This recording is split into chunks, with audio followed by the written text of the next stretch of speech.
एक किसान की कहानी सुनाता हूं मैं आपको। एक बहुत मेहनती किसान था। वो बहुत मेहनत से अपने खेत की रक्षा करता था, बीज बोता था, फसल उगाता था, उसको काटता था और पैसे कमाता था। बड़ा ईमानदार था अपने काम के अंदर। लेकिन अब उसका खेत बहुत बड़ा हो गया, पैसे उसने कमा लिए तो आसपास का भी जमीन उसने खरीद लिया। अब उसको एक सपोर्ट सिस्टम का जरूरत पड़ा। अब उसको लगा मेरे से अकेले से नहीं होगा, तो मुझे कोई ना कोई आदमी चाहिए जो मेरी सपोर्ट कर सकता हो। इंटरव्यू लिया 2-4 लोगों का कि यार क्या तुम मेरे खेत में मेरी सपोर्ट करोगे, ये तुम्हारा सैलरी है। तो 4-5 लोगों से उसने सवाल पूछे कि तुमको एग्रीकल्चर के बारे में क्या नॉलेज है और तुम कैसे सपोर्ट कर सकते हो। तो सब लोगों ने उसको अलग अलग जवाब दिए। उसको किसी का जवाब समझ नहीं आया तो उसने सबको रिजेक्ट कर दिया। एक लड़के से उसने सवाल पूछा कि तुम क्या करोगे, कैसे करोगे। तो उस लड़के ने बड़ा अटपटा जवाब दिया, समझ उसको नहीं आया, लेकिन उसने उस जवाब के कारण उसको रख लिया। उसने बोला तुम क्या करोगे।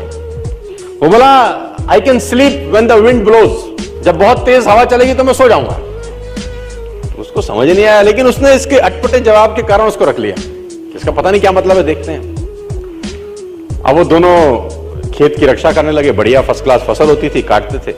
एक बार रात को जो मालिक था उस खेतों का, उसने दौड़ते दौड़ते ढूंढा उस आदमी को जिसने उसको नौकरी पे रखा था, I can sleep when the wind blows को। और दौड़ते दौड़ते गया क्योंकि बहुत तूफान आ गया। तो उसको लगा यार ये फसल मेरी खराब हो जाएगी और जितने भी जानवर बंधे हुए हैं ये सब इधर उधर भाग जाएंगे। तो फटाफट, देखो सो रहा है पागल आदमी इतना तूफान में, तो कम से कम उसको फसल की रक्षा करनी पड़ेगी। ऊपर कुछ डाले, कुछ करे, जानवरों को पकड़े, ये देखे। और वो अंदर गया तो वो आराम से मस्त सो रहा था। उसने बोला उठ, तेरे को पता नहीं कि तेरी नौकरी क्या है। उसने बोला मैंने तो कहा ही था I can sleep when the wind blows. उसने कहा ये पागल बेवकूफ आदमी है, कहां मेरे पल्ले पड़ गया है, मैं खुद ही करता हूं, तो जब तक जागेगा तब तक काम हो जाएगा। वो फटाफट जाके देखा, उसने जितने उसके पशु थे वो फर्स्ट क्लास तरीके से उसने बांध के साइड पे ऑलरेडी रखे हुए थे। जितनी फसल थी उसकी बढ़िया तरीके से उसने चौकीदारी कर रखी थी कि कोई तकलीफ नहीं है। उसने बोला जाके सो जाओ, मैंने काम ऑलरेडी पहले से कर रखा है।